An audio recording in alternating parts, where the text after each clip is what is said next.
Murder case में अदालत का बड़ा फैसला।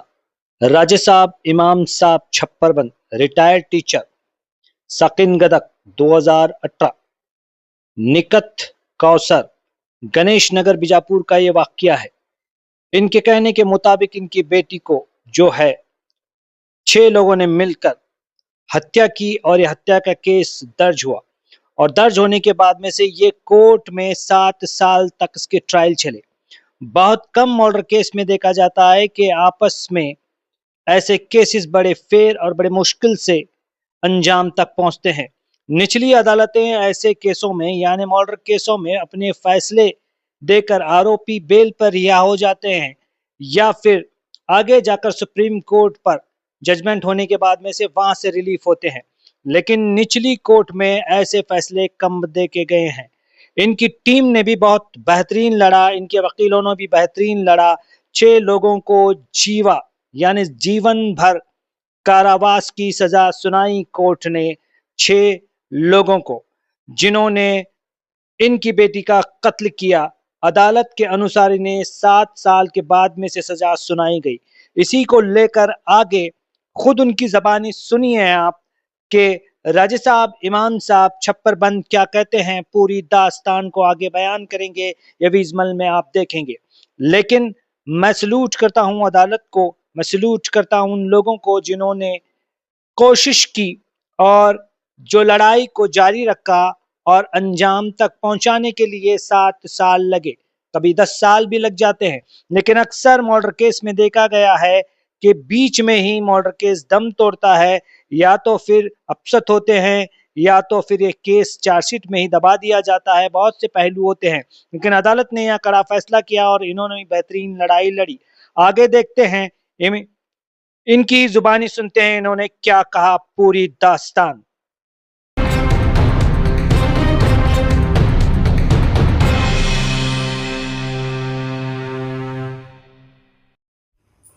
स्वागत है तमाम दर्शकों का SI91 न्यूज में। मैं आपका मेजबान आबिद हुसैन इनामदार।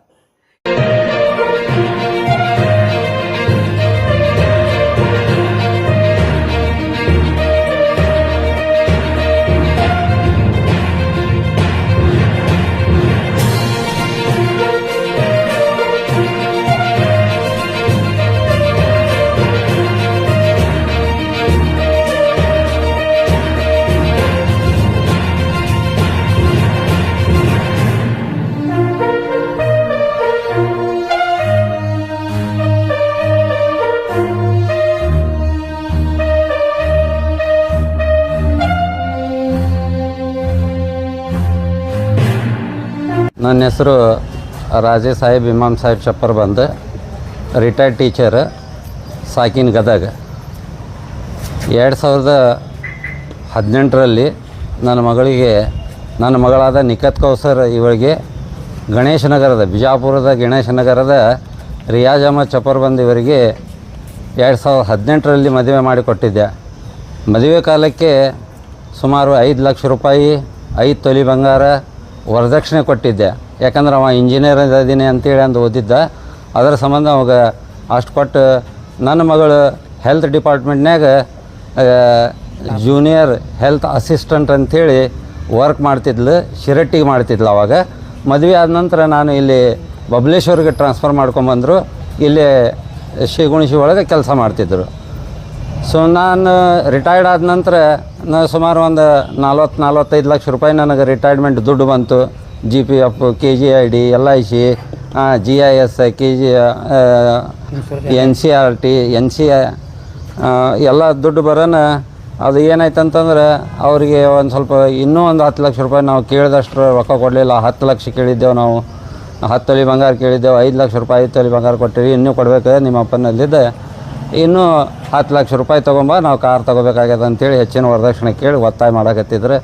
ಆಯ್ತು ಕೊಟ್ಟರೆ ಆಯ್ತು ಬಿಡವ ಅಂತೇಳಿ, ಮಗಳು ನಿಮ್ಮ ಸಂಬಂಧ ಮಾಡಕತ್ತೀನಿ ಮತ್ತು ನೀವು ಆರಾಮಿರ್ಲಿಕ್ಕಂದ್ರೆ ಹೆಂಗಾಯ್ತದ ಕೊಟ್ರೆ ಆಯ್ತು ಅಂತೇಳಿ ನಾನು ಇಲ್ಲ ಪಾಜಿ ಕೊಡಕ್ಕೆ ಹೋಗಬೇಡ, ಒಬ್ಬ ತಮ್ಮ ಅದ ನಮಗೆ, ಅವ್ಗೆ ನೌಕರಿ ಇಲ್ಲ, ಏನಾರು ಮಾಡಿ ಅವ್ಗೆ ದಂಧೆಗೆ ಹಚ್ಚು, ನಂದು ತಿಂಗಳ 50,000 ರೂಪಾಯಿ ಪಗಾರ ಬರ್ತದಲ್ಲ, ನನ್ನ ಪಗಾರನ್ಯಾಗ ಅವ್ರು ತೊಗೊಂಡು ನನಗೆ ಖಾಲಿ 1,000 ರೂಪಾಯಿ ಬಸ್ ಚಾರ್ಜ್ ಅಷ್ಟೇ ಕೊಡ್ತಾರೆ ನನಗೆ, ಮತ್ತು ಉಳಿದೇನು ಕೊಡೋದಿಲ್ಲ ಅವರು ಅಂಥೇಳಿ ನನ್ನ ಮಗಳು ಹೇಳ್ತಿದ್ಲು. ಆದ್ರೆ ಅದು ವಿಕೋಪಕ್ಕನ ಹೋಯ್ತು ಅದು. ಅವತ್ತು ಒಂದು ಸ್ವಲ್ಪ ಜಗಳ ಮಾಡಿಂದ ನಮ್ಮ ಹಿರಿಯಳೆಯ ಯಾಸಿನ್ ಶೀಕ್ಲೋಡಿ ಅವ್ರು ಇಲ್ಲೇ ಇದ್ರು. ಅವ್ರಿಗೆ ನೋಡ್ರಪ್ಪ ಒಂದು ಸ್ವಲ್ಪ ಯಾಕೆ ಅವ್ರು ಜಗಳ ಮಾಡ್ಯಾರಂತ. ಕರೋನಾ ಇತ್ತು ಆ ಟೈಮ್ನಾಗ. ನನ್ನ ಮಗಳು ಕರೋನಾ ವಾರಿಯರ್ಸ್ನಾಗ ಡ್ಯೂಟಿ ಮಾಡಿದ್ದಾಳ್ರಿ. ಅಲ್ಲಿ ಬಬಲೇಶ್ವರ್ PSCಗೆ 3-4 ಕಡೆ ಕರೋನಾ ಸೆಂಟ್ರ್ ತೆಗೆದಿದ್ರಲ್ಲಿ. ಲೇಬರ್ಸ್ ಏನು ಬಂದಿದ್ದು ಅಲ್ಲ ಮಹಾರಾಷ್ಟ್ರಲ್ಲಿದ್ದ, ಆ ಲೇಬರ್ಸ್ ಅಲ್ಲಿ ಕರೋನಾ ಸೆಂಟ್ರ್ ಮಾಡಿದ್ರು. ಅಲ್ಲಿ ವಾರಿಯರ್ಸ್ ಅಂಥೇಳಿ ನನ್ನ ಮಗಳು ಕೆಲಸ ಮಾಡ್ತಿದ್ಲು. ಅಂಥ ಟೈಮ್ನಾಗ ಅವ್ರು ಇದನ್ನು ಮಾಡಿದ್ರು. ಮಾಡಿ ಮಗಳಿಗೆ 14/5/2020 ನಾನು ಅವತ್ತು ರಾತ್ರಿ ಸುಮಾರು ಸಂಜೆ 5:30 ಗಂಟೆಗೆ ಮಾತಾಡಿದ್ದು ನಾನು. ನನಗೆ 9:00 ಹಳೆಯ ಅನ್ನವ ರಿಯಾಜ್ ಫೋನ್ ಮಾಡಿ ಇಲ್ಲ ನಿಮ್ಮ ಮಗಳು ಕರೋನಾ ಗುಳಿಗೆ ನುಂಗ್ಯಾಳ, ಕರೋನಾ ಗುಳಿಗೆ ನುಂಗಿ ಬೇಹೋಶ್ ಆಗ್ಯಾಳ, BLD ಆಸ್ಪತ್ರೆಗೆ ನಾವು ಅಡ್ಮಿಟ್ ಮಾಡ್ಯಾವು ಅಂಥೇಳಿ. ಆ ಟೈಮ್ ನನಗೆ ಬರಲಿಕ್ಕೆ, ಯಾಕಂದರೆ ಜಿಲ್ಲಾ ನಿರ್ಬಂಧಿತ್ತವ ಕರೋನಾ ಇದ್ದ ಸಂಬಂಧ. ಮತ್ತು ನಾನು ನಮ್ಮಲ್ಲಿ ಒಬ್ಬರು ಫ್ರೆಂಡ್ ಇದ್ದರು ಮುನ್ಸಿಪಾಲ್ಟಿ ಅಧ್ಯಕ್ಷರು, ಅವ್ರಿಗೆ ಹಿಂಗಾಗೈತಿ ಮಾಮ ಅಂತೇಳಿ ನಾನು ಅವರು DC ಪರ್ಮಿಷನ್ ತೆಗೆಸ್ಕೊಟ್ರೆ ಅವಾಗ ಸರ್ಟಿಫಿಕೇಟ್ ತೊಗೊಂಬರ್ಬೇಕಾಗಿತ್ತು. ತೊಗೊಂಡು ನಾನು ನನ್ನ ಹೆಂಡ್ತಿ ಮತ್ತೊಂದು ಇಬ್ಬರಿಗೆ ಅವಕಾಶ ಇತ್ತು ರೀ. 3ನೇದು ಹತ್ತಂಗಿಲ್ಲ ಅದ್ರಾಗ. ಮತ್ತು ಮತ್ತೊಂದು ಕಾರ್ ಮಾಡಿಕೊಂಡು ನಮ್ಮ ಸೊಸಿ ಮತ್ತು ನಮ್ಮ ಸೊಸಿ ಗಂಡ ಅಂದ್ರೆ ನಮ್ಮ ಸಡಕರು ಅವರು ಕೂಡ 4 ಮಂದಿ ಕೂಡಿ ನಾವು ಸುಮಾರು 4 ಗಂಟೆಗೆ BLD ಆಸ್ಪತ್ರೆಗೆ ಬಂದೆವು. ಅಲ್ಲಿ ಬರೋಟ್ಲೆ ಅಲ್ಲಿ ವಿಚಾರಣೆ ಮಾಡಿದಾಗ ಇಲ್ಲ, ರಾತ್ರಿ 10 ಗಂಟೆಗೆ ಬ್ರಾಡ್ ಅವ್ರು ಡಾಕ್ಟರ್ ಇಲ್ಲ, ಅವ್ರು ಡಾಕ್ಟರ್ ಅಂಥೇಳಿ ಅವರು ಕ್ಯಾಜುಯಾಲಿಟಿ ಡಾಕ್ಟರ್ ಅವ್ರು ಹೇಳಿದ್ರು ಇಲ್ಲ ತೊಗೊಂಬಂದಿದ್ರು. ಅವರು ಅಡ್ಮಿಟ್ ಮಾಡಿದರು. ಏನಾಗ್ಯದ ನಾನು ಗುಳಿಗೆ ನುಂಗ್ಯಾಳ್ರಿ ಅಂಥೇಳಿ ಅಂದಾರ ಅವ್ರಿಗೆ. ಅಂದ್ಕೊಳ್ಳೆ ಅವ್ರು ಏನಾರು ನೋಡೋಣ ಅಂತೇಳಿ ಒಟ್ಟು ಚೆಕ್ ಮಾಡ್ಯಾರ. ಅವರು ಚೆಕ್ ಮಾಡಿ ಒಂದು ಸ್ವಲ್ಪ ಏನಾರ ಒಂದು ಇಂಜೆಕ್ಷನ್ ಕೊಟ್ಟಾರ, ಒಂದು ಸ್ವಲ್ಪ ಸ್ನಾಯಿನ ಹಚ್ಚಾರ. ದುಬಾರ ವಾಪಸ್ ಆತಿಗೆ ಯಾಕರ್ಬಲ್ ಕೈಸಾ ಕ್ಯಾಬಿ ಜರ ಟ್ರೀಟ್ಮೆಂಟ್ ಕರೆ ಅವನು ಅದು ಆಗ್ಲಾರ ಸಂಬಂಧನ ಅದು ಬ್ರಾಡ್ ಡೆತ್ ಅನ್ನರಿ ಇದು ಅಂಥೇಳಿ ಅವ್ರಿಗೆ ಹೇಳಿದ್ರು ನನ್ನ ಮುಂದೂ. ಆನಂತರ ಮುಂದೆ ನಾವು ಕಂಪ್ಲೇಂಟ್ ಕೊಟ್ಟೆವು ಜಲ್ನಗರ್ ಪೊಲೀಸ್ ಸ್ಟೇಷನ್ನಾಗ. ಕಂಪ್ಲೇಂಟ್ ಕೊಟ್ಟಿಂದ FIR ದಾಖಲಾಯಿತು. ಅದು 2021ಕ್ಕೆ ಇಲ್ಲಿ ಜಿಲ್ಲಾ ನ್ಯಾಯಾಲಯಕ್ಕೆ ಬರ್ತರಿ ಅದು ಕೇಸ್. ಸೆಷನ್ ಕೋರ್ಟಿಗೆ ಬಂದ್ರೆ ಅದಕ್ಕೆ ತಮ್ಗೊಂಡು ಸರ್ ಅಂಥೇಳಿ ಸ್ಪೆಷಲ್ PP ಅವರು ನೇಮಣಿಕೆ ಗೌರ್ಮೆಂಟ್ಲಿದ್ದ ನೇಮಣಿಕೆಯಾಗಿ ಬಂದಿರ್ತು. ಅಂದಿಂದ ಅವರು ಕೇಸ್ ನಡೆಸಿದ್ರೆ 2023ಕ್ಕೆ ನಮ್ಮ ಸಾಕ್ಷಿ ಚಾಲು ಆದವು ರೀ. ಅಲ್ಲಿವರೆಗೆ ಸಾಕ್ಷಿನೇ ಚಾಲು ಆಗಲಿಲ್ಲ. ಬರೋದು ಮುದ್ದತಿಗೆ ಬರೋದು, ಡೇಟ್ ತೊಗೊಳ್ಳೋದು, ಹೋಗೋದು. ಅವ್ರು ಕಾಂಪ್ರಮೈಸ್ ಮಾಡ್ತೇವೆ ರೀ ಅಂತೇಳಿ ಅವ್ರ ಪರವಾಗಿ ಆರೋಪಿ ಪರವಾಗಿ ವಕೀಲು ಹೇಳೋರು ನಾವು ಕಾಂಪ್ರಮೈಸ್ ಮಾಡೋದಿಲ್ಲ ರೀ ಅಂತೇಳಿ ನಮ್ಮ ವಕೀಲರು ಒಮ್ಮೆ ನ್ಯಾಯಾಧೀಶರ ಮುಂದೆ ನನಗೆ ಕರೆದ್ರು. ಹೌದೇನಪ್ಪ ನೀ ಕಾಂಪ್ರಮೈಸ್ ಆಗ್ತೇನೆ ಅಂತೇಳಿ. ಇಲ್ಲರಿ ನಾ ಕಾಂಪ್ರಮೈಸ್ ಆಗೋದಿಲ್ಲ, ನನಗೆ ನ್ಯಾಯ ಬೇಕು, ನನ್ನ ಮಗಳಿಗೆ ಅವರು ಮರ್ಡರ್ ಮಾಡ್ಯಾರ, ನನಗೆ ನ್ಯಾಯ ಬೇಕು ಅಂತೇಳಿ ಅಂದಾಗ 2023 ಜನವರಿಯಿಂದ ಸಾಕ್ಷಿ ಚಾಲು ಆದವು ರೀ. ಆವಾಗ ಸುಮಾರು 23 ಮಂದಿ ಸಾಕ್ಷಿ ಹೇಳಿದೆವು ರೀ. ನಾವು ಬಿಟ್ಟು PSI ಪೊಲೀಸರು, ಅದು ಏನು ಇನ್ವೆಸ್ಟಿಗೇಷನ್ ಆಫೀಸರ್ DYSP ಅವರು, ತಹಸೀಲ್ದಾರು, ಹಿಂಗೆ 23-24 ಮಂದಿ ಸಾಕ್ಷಿ ಆದವು ರೀ. ಸಾಕ್ಷಿ ಆಗಿಂದ ಇವತ್ತು ಜಜ್ಮೆಂಟ್ ಬಂದದ ರೀ. 7 ವರ್ಷಲಿದ್ದ ನಾನು ಹೋರಾಟ ಮಾಡಿದ ಫಲ ನನಗೆ ಸಿಕ್ಕೈತಿ. ನನಗೆ ಸಹಕಾರ ನೀಡಿದಂಥ ವಕೀಲರು ತಮಗೊಂಡು ಸರ್ ಆಗಲಿ, ನಮ್ಮ ಕುಮುಟಿಗಿ ಸಾಹೇಬ್ರಾಗಲಿ, ನವಾಬ್ ಸರ್ ಆಗಲಿ, ನಿಂಬರ್ಗಿ ಸರ್, ವಿಷ್ಣು ತೊರ್ವಿ ಸರ್, ರಾಹುಲ್ ತೊರ್ವಿ ಅವರು, ಆನಂತರ ನನ್ನ ಮಿತ್ರ ಬಾಬಾ ಸಾಹೇಬರು, ಇವರು ನನಗೆ ದೊಡ್ಡ ಸಪೋರ್ಟ್ ಮಾಡಿದರು. ಸಪೋರ್ಟ್ ಮಾಡಿ ನನಗೆ ಕೊನೆಯ ಹಂತವರೆಗೂ ನಾನು ಬೆನ್ನೆಲುಬಾಗಿ ನಿಂತು ನನಗೆ ಸಹಕಾರ ಮಾಡಿದರು. ಅದರ ಸಂಬಂಧ ಅವ್ರಿಗೆ, ಪೊಲೀಸ್ ಇಲಾಖೆಯವ್ರಿಗೂ, ನ್ಯಾಯಾಂಗ ಇಲಾಖೆಯವ್ರಿಗೂ, ಮೀಡಿಯಾದವ್ರಿಗೂ ಹಾಗೂ ನನ್ನ ಹಿಂದಂಥ ಎಲ್ಲರಿಗೂ ನಾನು ಥ್ಯಾಂಕ್ಸ್ ಹೇಳ್ತೀನಿ. ಇವತ್ತು ಅವ್ರು 6 ಮಂದಿಗೆ ಜೀವಾವಧಿ ಶಿಕ್ಷೆ ಆಗ್ಯದ. ಇದು ಸಮಾಜಕ್ಕೆ ಒಂದು ದೊಡ್ಡ ಮೆಸೇಜ್. ನಾನು ಕಾಂಪ್ರಮೈಸ್ ಆದರೆ ನನಗೆ ಭಾಳ ಆದ್ರೆ 1 ಲಕ್ಷ, 1 ಕೋಟಿ ರೂಪಾಯಿ ಕೊಟ್ಟರು ಇದು ಸಮಾಜಕ್ಕೆ ಮೆಸೇಜ್ ಹೋಗ್ಬೇಕಾಗಿತ್ತು. ನಾವು ಅವ್ರು ಏನು 1 ಕೋಟಿ ಬಿಟ್ಟು 2 ಕೋಟಿ ಕೊಡ್ತೀನಿ ಅಂದ್ರೂ ನಾವು ಒಪ್ಪೋದಿಲ್ಲ ರೀ. ನನಗೆ ವಿಶ್ವಾಸ ಅದ. ನಾ ನ್ಯಾಯಾಲಯದೊಳಗೆ ಹೋರಾಟ ಮಾಡ್ತೀನಿ. ನನ್ನ ಮಗಳಿಗೆ ನಾ ನ್ಯಾಯ ದೊರಕಿಸ್ಕೊಡ್ಬೇಕು, ನನ್ನ ಮಗಳ ಜೀವನಕ್ಕೆ ಶಾಂತಿ ಸಿಗಬೇಕಾದ್ರೆ ಅಂಥೇಳಿ ನಾವು ಹೋರಾಟ ಮಾಡಿದೆವು. ಇವತ್ತು ಜಜ್ಮೆಂಟ್ ಬಂತು. 6 ಮಂದಿ ಅಂದ್ರೆ ಬಾನೋಬಿ ಚಪ್ಪರ್ ಬಂದ, ನಮ್ಮ ಮಗಳ ಅತ್ತಿ ರಿಯಾಜ್ ಅಹಮದ್ ಚಪ್ಪರ್ ಬಂದ, ನನ್ನ ಮಗಳ ಗಂಡ ನಿಸಾರ್ ಚಪ್ಪರ್ ಬಂದ, ನನ್ನ ಮಗಳ ಮೈದನ ನಾಹಿದಾ ಚಪ್ಪರ್ ಬಂದ, ನನ್ನ ಮಗಳ ನಾದಿನಿ, ಆನಂತರ ಅವರಿಬ್ಬರು ಮಾಸ್ತರ್ ಮೌಲಾಲಿ ಚಪ್ಪರ್ ಬಂದ, ಮೌಲಾಲಿ ಶೇಖ್ ಮತ್ತು ಮೆಹಬೂಬ್ ಸಾಬ್ ಶೇಖ್ ಇವರಿಬ್ಬರು ಏನದಲ್ಲ ನನ್ನ ಹಳೆಯನ್ ಸ್ವಾದರ್ ಮಾವಂದಿರು. ಅವರು ಇದ್ರಾಗ ಶಾಮೀಲಾಗಿ ಬ್ಯಾಕ್ಗ್ರೌಂಡ್ ಅವ್ರದ್ದೇ ರೀ, ಸ್ಕೆಚ್ ಎಲ್ಲ ಅವ್ರದ್ದೇ, ಪ್ಲ್ಯಾನ್ ಅವ್ರದ್ದೇ, ಸಪೋರ್ಟ್ ಅವ್ರದ್ದೇ. ಇವ್ರಿಗೆ ಅಷ್ಟು ಧೈರ್ಯ ಇದ್ದಿದ್ದಿಲ್ಲ, ಅವ್ರ ಸಪೋರ್ಟ್ ಮ್ಯಾಗ ಮಾಡಿದ್ರಿ. ಆದರೆ ನ್ಯಾಯಾಲಯ ನನ್ನ ಕೂಗನ್ನು, ನನ್ನ ಫಿರ್ಯಾದಿಯನ್ನು ಎತ್ತಿ ಹಿಡಿದು ಇವತ್ತು ನನಗೆ ನ್ಯಾಯ ದೊರಕಿಸ್ಕೊಟ್ಟದ. 6 ಮಂದಿಗೆ ಜೀವಾವಧಿ ಶಿಕ್ಷೆ ಆಗ್ಯದ, 1 ಲಕ್ಷ ರೂಪಾಯಿ ದಂಡ ಆಗ್ಯದ. ಆನಂತರ ಒಂದು ಮೊಮ್ಮಗ ಅದಾನ ರೀ ನನಗೆ. ನನ್ನ ಮೊಮ್ಮಗ ಅದಾನ ಒಬ್ಬವ, ಅವನ್ನ ಕೇವಲ ಈಗ 7 ವರ್ಷ ರೀ ಅವ. ನನ್ನ ಮಗಳ ಸಾಯೋ ಮುಂದೆ 8 ತಿಂಗಳದವ ಇದ್ದೇನೆ ರೀ ಅವ. ಆ ಮಗು ನನ್ನ ಹತ್ರನ ಅದ. ಮುಂದೆ ಎಲ್ಲರಿಗೂ ನನಗೆ ಸಹಕಾರ ನೀಡಿದಂಥ ಮೀಡಿಯಾಕ್ಕೂ, ಎಲ್ಲ ಇಲಾಖೆ ಅಧಿಕಾರಿಗಳಿಗೂ, ನನ್ನ ಮಿತ್ರರಿಗೂ, ನನ್ನ ಸಾಕ್ಷಿದಾರಿಗೂ ಎಲ್ಲರಿಗೂ ಧನ್ಯವಾದ ಹೇಳಿ ನಾನು 2 ಮಾತು ಮುಗಿಸ್ತೇನೆ ರೀ. ಪ್ರಾಥಮಿಕ ಆರೋಗ್ಯ ಕೇಂದ್ರ ಬಬಲೇಶ್ವರದಲ್ಲಿ ಕಿರಿಯ ಮಹಿಳಾ ಆರೋಗ್ಯ ಸಹಾಯಕಿ ಅಂತ ಕೆಲಸ ಮಾಡುತ್ತಿದ್ದ ಶ್ರೀಮತಿ ನಿಖತ್ ಕೌಸ್ ರಾಜೇಶ್ ಸಾಬ್ ಚಪ್ಪರ್ಬಂದ್, ಇವಳು ಸರ್ಕಾರಿ ನೌಕರು. ಇವಳಿಗೆ ಅವ್ರ ತಂದೆ ರಿಟೈರ್ಡ್ ಆದ ಬಳಿಕ ಬಂದಂಥ ಹಣದಲ್ಲಿ ಇನ್ನೂ ಹೆಚ್ಚಿನ 5 ಲಕ್ಷ ತೆಗೆದುಕೊಂಡು ಬಾ. ಮದುವೆ ಕಾಲಕ್ಕೆ ಸಾಕಷ್ಟು ವರದಕ್ಷಿಣೆ ಬಂಗಾರ ಕೊಟ್ಟರು ಸಹಿತ ಅವರಿಗೆ ಸಾಕಷ್ಟು ಇದು ಆಗಲಿಲ್ಲ. ಆದಾಗ್ಯೂ ಸಹಿತ ಆಫ್ಟರ್ ರಿಟೈರ್ಮೆಂಟ್ ಅವ್ರ ಫಾದರ್ ಆದ ಬಳಿಕ ಇನ್ನೂ ಹೆಚ್ಚಿನ 5 ಲಕ್ಷ ತೊಗೊಂಬ ಅಂತ ಹೇಳಿದ್ದಕ್ಕೆ ಆಕೆ ಇನ್ಕಾರ ಮಾಡಿದ್ದಕ್ಕೆ ಆಕೆಗೆ ಗಂಡ, ಅತ್ತೆ, ಮೈದುನ, ನಾದಿನಿ ಹಾಗೂ ಸೋದರ ಮಾವಂದರು 1 ರಿಂದ 6 ಆರೋಪಿಗಳು ಆಕೆ ಹೊಡೆದು ಕೊಲೆ ಮಾಡುವುದೇ ಅಷ್ಟೇ ಅಲ್ಲ, ಫಿರ್ಯಾದಿದಾರಗೆ ಗುಡ್ಗಿ ನುಂಗ್ಯಾಡ. ಅಲ್ಲಿಂದ ಒಂದು ಕಡೆ ಹೇಳ್ತಾರೆ ನಿದ್ದಿ ಗುಳ್ಗಿ ಅಂತಾರೆ, ಒಂದು ಕಡೆ ಹೇಳ್ತಾರೆ ಮ್ಯಾಲಿಂದ ಬಿದ್ದಿನಿ ಅಂತಾಳ. ಹೀಗೆಲ್ಲ ಮಾಡಿ ಆಕಿನ ಕೊಂದು ಅನ್ಯಾಯ ಮಾಡಿಬಿಡ್ತ. ಒಂದು ಕೂಸಿತ್ತು ಅವರಿಗೆ ಅನ್ಯಾಯ ಮಾಡಿದ್ದಾರೆ, ಫಿರ್ಯಾದರಿಗೆ ಅನ್ಯಾಯ ಮಾಡಿದರೆ ಎಲ್ಲರಿಗೆ ಅನ್ಯಾಯ ಮಾಡಿದ್ದಾರೆ. ಈ ಸಮಾಜದ ಘಾತಕ ಮಂದಿ ಇವರು, ಇಂಥವ್ರಿಗೆ ಆದಷ್ಟು ಶಿಕ್ಷೆ ಆಗಬೇಕು. ಅದಕ್ಕೆ ನಮ್ಮ 4ನೇ ಜಿಲ್ಲಾ ಸತ್ಯನಾಯಕರು ಎಲ್ಲ ಸಾಕ್ಷಿಗಳನ್ನು ಪರಿಗಣನೆಗೆ ತೆಗೆದುಕೊಂಡು ಈಗ ಅವರಿಗೆ ಪ್ರತಿಯೊಬ್ಬರಿಗೆ ಜೀವಾದಿ ಶಿಕ್ಷೆ ಅಷ್ಟೇ ಅಲ್ಲದ 1 ಲಕ್ಷ ರೂಪಾಯಿ ದಂಡ ಕೊಡಬೇಕು. ಆ 1 ಲಕ್ಷದ ಪರಿಹಾರದನ್ನ ಫಿರ್ಯಾದಿದಾರ ಮೊಮ್ಮಗ ಫಿರ್ಯಾದಿದಾರಿಗೆ ಹೆಂಡತಿ ಕೊಡ್ಬೇಕಂತೇಳಿ ಆದೇಶ ಮಾಡಿದ್ದ. ಯಾವ ರೀತಿ ಎಷ್ಟು ವರ್ಷ ಅಂದ್ರೆ ಟ್ರಯಲ್ ಇಲ್ಲಿ ತನಕ ನಡೀತದು. ಯಾಕಂತಂದ್ರೆ ಏನಾಯ್ತು, ಸ್ವಲ್ಪ ನಡುಬರ್ ಕೆರೋನಾ ಬಂತು. ಕೆರೋನಾದಿಂದ ಕೋರ್ಟ್ ಸ್ವಲ್ಪ ಇದು ಆಗಿದ್ರಿಂದ ಸ್ವಲ್ಪ ಲೇಟ್ ಆಯ್ತು. ಅದರ್ವೈಸ್ ಜೊತೆಗೆ ಇದು ಆಗಬೇಕಾಗಿತ್ತು. ಅಷ್ಟೇ ಅಲ್ಲದೆ ಏನಾಯ್ತು, ಈ ಕಡೆ ಆರೋಪಿ ಸೈಡ್ದವರು ನಾವು ರಾಜಿ ಹಾಕಿವು ಇದು ರಾಜಿ ಆಗುವಂತ ಕೇಸ್ ಅಲ್ಲ, ಆದ್ರೂ ಸ್ವಲ್ಪ ರಾಜಿ ಹಾಕಿವು ಅಂತೇಳಿ ಸ್ವಲ್ಪ ಸಮಯ ತಗೊಂಡ್ರು ಕೋರ್ಟದ. ಹೀಗಾಗಿ ತಡ ಆಯ್ತು. ಇದು ಜಲ್ದಿ ಆಗ್ಬೇಕಾಗಿತ್ತು. ಹಾಗೆ ಅದ anyhow we got the justice from the judge and ಹೆಸರೇನದಲ್ಲ ಅದು ದೇವೇರ್ ಸಾಬ್ರು ಒಳ್ಳೆ ನ್ಯಾಯ ಕೊಟ್ಟಿದ್ದಾರೆ ಅಂತ ನಾ ಈ ಮೂಲಕ ಹೇಳ್ಬೇಕು. ತಗೊಂಡಾರೆ ಡಿಫೆನ್ಸ್. ಅವರು ಒಂದೇ ಡಿಫೆನ್ಸ್ ಅಲ್ಲ, 6 ಡಿಫೆನ್ಸ್ ತಗೊಂಡಾರ. ಮ್ಯಾಲಿಂದ ಬಿದ್ದಿನ ಅಂತಾರೆ.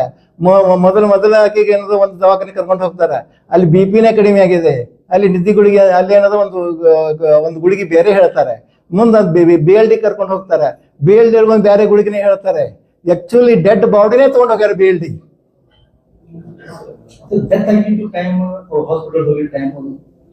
ಸೇಮ್ ಅದೇ ಡೆತ್ ಆಗಿದ್ದು 10 ಗಂಟೆ ಸರ್. ಎಂದ 14/5/20 ಯಾವ ರೀತಿ ಹೊಡೆದು ಕೊಲೆ ಮಾಡಿದ್ದಾರೆ. ಯಾಕಂದ್ರೆ ಅದು ಒಳಗಿಂದ ಆಗಿತ್ತು. ಅವ್ರು ಯಾವ ರೀತಿ ಹೊಡೆದಾರ ಅನ್ನೋದಕ್ಕೆ ಆಕೆ ಹೊಡೆದಿದ್ದಕ್ಕೆ ಅಕಾರ್ಡಿಂಗ್ ಟು PM ರಿಪೋರ್ಟ್ ರಿಬ್ಸು ಗಿಬ್ಸು ಎಲ್ಲ ಮುರಿದಿದ್ದು. ಆಕ್ಚುಲಿ ಇವನ್ ನಮ್ಮ ವೈದ್ಯಾಧಿಕಾರಿ ಕೇಳಿದೀವಿ, ಅದ್ರಾಗ ಗುಳಿಗೆ ಯಾವುದು ಗುಳಿಗಿಲ್ಲ, ಏನೂ ಇಲ್ಲ, ಇದು ಹೊಡೆದ ಕೊಲೆ ಅಂತ ಹೇಳಿ ಡಾಕ್ಟರ್ ಸುದ್ದಿದಾಗಿ ತಮ್ಮ ಸರ್ಟಿಫಿಕೇಟ್ ಕೊಟ್ಟಿದ್ದಾರೆ. ಹೀಗಾಗಿ ಒಬ್ಬ ಸರ್ಕಾರಿ ನೌಕರು, ನನಗೆ ಕೆಟ್ಟ ಅನಿಸೋದು, ಒಬ್ಬ ಸರ್ಕಾರಿ ನೌಕರು ಅವಳು ಸಾಕಷ್ಟು ಪಗಾರ ಇದ್ರು ಸದ್ಯಕ್ಕೆ ಆಕೆ ಇವರು ತತ್ತಿ ತಿನ್ನೋರಲ್ಲ. ಇವರು ಕೋಳಿ ಒಳಗೆ ಗೋಲ್ಡನ್ ತತ್ತಿ ಕೋಳಿ ತಿನ್ಲಿಕ್ಕೆ ಪ್ರಯತ್ನ ಮಾಡಿದ್ರು. ಈಗ ಉಪ್ಪು ತಿಂದಾರ, ಈಗ ಅನುಭವಿಸ್ತಾರ.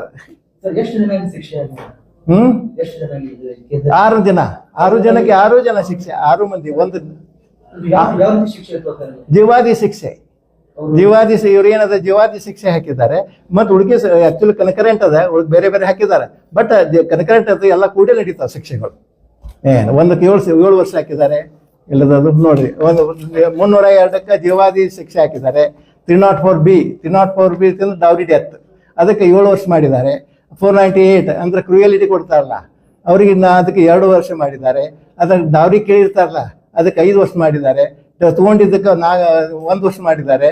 ಅಷ್ಟೇ ಅಲ್ಲದೆ ಒಟ್ಟು ಪ್ರತಿಯೊಬ್ಬರು 1 ಲಕ್ಷ ರೂಪಾಯಿ ಅಂದ್ರೆ ಎಷ್ಟು ಅಮೌಂಟ್ ಬರ್ತದಲ್ಲ ಆ ಅಮೌಂಟ್ ಒಳಗೆ 1 ಲಕ್ಷ ರೂಪಾಯಿ ಸರ್ಕಾರಕ್ಕೆ ಬಿಟ್ಟು ಉಳಿಕಿದೆಲ್ಲ ಇವರು ಫಿರ್ಯಾದಿಗೆ ಕೊಡಬೇಕು ಅಂತೇಳಿ ನ್ಯಾಯಾಧೀಶರು ಒಳ್ಳೆಯ ತೀರ್ಪು ಕೊಟ್ಟಿದ್ದಾರೆ.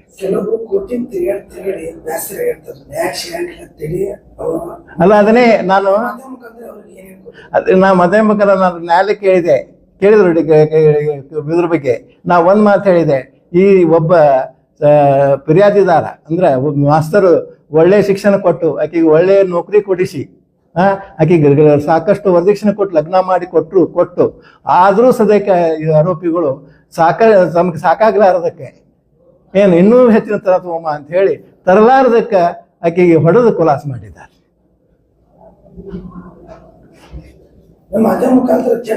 ಜನರಿಗೆ ನಾ ಇಷ್ಟ ಹೇಳೋದು ಇನ್ನು ಮುಂದೆ ವರದಕ್ಷಿಣೆ, ಯಾಕಂದ್ರೆ ಏನಾಗಿದೆ ಅಂದ್ರೆ ಒಂದು ಹೆಣ್ಣು ಅಂದ್ರೆ ಗಳಿಸುವ ಆಸ್ತಿ ಮಾಡಿಬಿಟ್ಟಿದ್ದಾರೆ ನಮ್ಮ ಗಂಡ ಜಾತಿ ಹಾಕಿದ್ ನೋಡ್ರಿ ಸಾಕಷ್ಟು ಗಳಿಸ್ತಾರೆ. ಗಳಿಸಿಸೋದಕ್ಕೆ ಇದು ಒಂದೇ ಅಲ್ಲ, ಸಾಕಷ್ಟು ಇನ್ನೂ ಸಾಕಷ್ಟು ನನ್ನ ಕಡೆ ಡೌರಿ ಡೆತ್ ಕೇಸಸ್ ಬರೇ ರೊಕ್ಕ ತರಬೇಕು ಅಂದ್ರೆ ಹೆಣ್ಣು ಹಡಿಯೋದು ಇದು ಆಗಿಬಿಟ್ಟದೆ. ಈಗ ಹೆಣ್ಣು ಅಂಜುತ್ತಾ ಇದ್ದಾರೆ ಮಂದಿ. ಇದು ಅಂಜಕ್ಕೆ ತೆಗಿಬೇಕು ನ್ಯಾಯಾಲಯ. ಈ ಆದೇಶದಿಂದ ಅಂಜಿಕೆ ಕಡಿಮೆ ಆಗ್ತದ ಅಂತ ನನಗೆ ಅನಿಸ್ತಾ ಇದೆ. ಈ ತೀರ್ಪಿನಿಂದ ಅನ್ನಿಸ್ತದೆ. ಇವತ್ತೇ ಜಜ್ಮೆಂಟ್ ಆಯ್ತು. 10:30 ಗಂಟೆಗೆ ಯಾಕೆ ಇದು ಆಯ್ತು. ಈಗ 11ಕ್ಕೆ ಏನಂದ್ರೆ 11:30ಗೆ ಶಿಕ್ಷೆ ಪ್ರಕಟ ಮಾಡಿದ್ರು ಸರ್. ಸಂದೇಶ ಆದಷ್ಟು ಕಡಿಮೆ ಮಾಡಿ ಹೆಣ್ಣು ಹಡಲಿಕ್ಕೆ ಪ್ರೋತ್ಸಾಹ ಕೊಡಿ, ಹೆಣ್ಮಕ್ಳಿಗೆ ಪ್ರೋತ್ಸಾಹ ಕೊಡ್ರಿ ಅಂತ ಈ ಮೂಲಕ ನಾನು ಹೇಳಲು ಬಯಸ್ತಾ ಇದ್ದೀನಿ. ನನ್ನ ಹೆಸರು ಅಶೋಕ್ ಎಸ್ ತಮ್ಗೊಂಡ್ ಅಂತ. ಏನ್ರಿ ನಾನು ರಿಟೈರ್ಡ್ ಆದ್ರೂ 15 ವರ್ಷ ಆದ್ರೂ ಸರ್ಕಾರ ನನಗಿನ್ನೂ ನಾನು ಡಿಫೆನ್ಸ್ ಮಾಡೋದಿಲ್ಲ, ಆದ್ರೂ ಸರ್ಕಾರ ತರಪಿಂದ ಕೇಸ್ ನಡೆಸ್ತಾ ಇದ್ದೀನಿ. ನಮಸ್ಕಾರ. ಇವತ್ತೇನು ನ್ಯಾಯಾಲಯ ಏನೈತಿ ಜಜ್ಮೆಂಟ್ ಏನೈತಿ, ಈ ಜಜ್ಮೆಂಟ್ ಯಾಕಪ್ಪ ಅಂದ್ರೆ ಹೆಣ್ಮಕ್ಳು ಭಾಳ ಖುಷಿ ಪಡ್ಬೇಕು ಈ ಜಜ್ಮೆಂಟ್ದಿಂದ. ಯಾಕಪ್ಪ ಅಂತಂದ್ರೆ ಯಾವುದೇ ಪ್ರತಿಯೊಬ್ಬ ಹೆಣ್ಮಗಳು ಗಂಡನ ಮನೆಗೆ ಹೋಗ್ಬೇಕಪ್ಪ ಅಂತಂದ್ರೆ ಏನೈತಿ ಅಲ್ಲಿ ಹೋದಂಥ ಹೆಣ್ಮಗಳು ವರದಕ್ಷಿಣೆ ಕಿರುಕುಳ ಸಾಮಾನ್ಯವಾಗಿ 100ಕ್ಕೆ ಏನೈತಿ 60-70% ಅಂತರೂ ಇರೋದೇ. ಅದರಲ್ಲಿ ಏನೈತಿ ಈ ಜಜ್ಮೆಂಟ್ ಅಂತೂ ಏನೈತಿ ಪ್ರತಿಯೊಬ್ಬರು ಹೆಣ್ಮಕ್ಳು ಏನೈತಿ ಧೈರ್ಯದಿಂದ ಏನೈತಿ ಕೋರ್ಟಿಗೆ ಬಂದು ಕಂಪ್ಲೇಂಟ್ ಕೊಟ್ರಪ್ಪ ಅಂತಂತಂದ್ರೆ ನಿಮಗೆ ಏನೈತಿ ನ್ಯಾಯ ಸಿಗ್ಲಾಕ ಏನೈತಿ ಸ್ವಲ್ಪ ಟೈಮ್ ಹಿಡಿಬೋದು. ಆದರೆ ಹಿಂದೆಲ್ಲ ನ್ಯಾಯ ಹತ್ರ ಸಿಗ್ತೈತಿ. ಬಟ್ ಏನೈತಿ ಸತ್ಯ ಐತಿ ಅಂತ ತೋರಿಸ್ಲಿಕ್ಕೆ ನಮಗೆ 5 ರಿಂದ 6 ವರ್ಷ ಟೈಮ್ ಬೇಕಾಯಿತು. ಬಟ್ ಏನೈತಿ ನ್ಯಾಯ ಸಿಕ್ಕಿದೆ. ಬಟ್ ಅವರು ಖುಷಿಯಾಗಿದ್ದಾರೆ. ಏನೈತಿ ಜಜ್ಮೆಂಟ್ ಸಮಾಜಕ್ಕೆ ಒಂದು ಉತ್ತಮವಾದಂಥ ಜಜ್ಮೆಂಟ್ ಅಂತೇಳಿ ನಾನು 2 ಮಾತು ಮುಗಿಸ್ತೀನಿ. ಇದು ಕೋವಿಡ್ನಲ್ಲೇ ಆಗಿತ್ತು. ಹೌದ್ರಿ, ಹೌದು, ಹೌದ್ರಿ.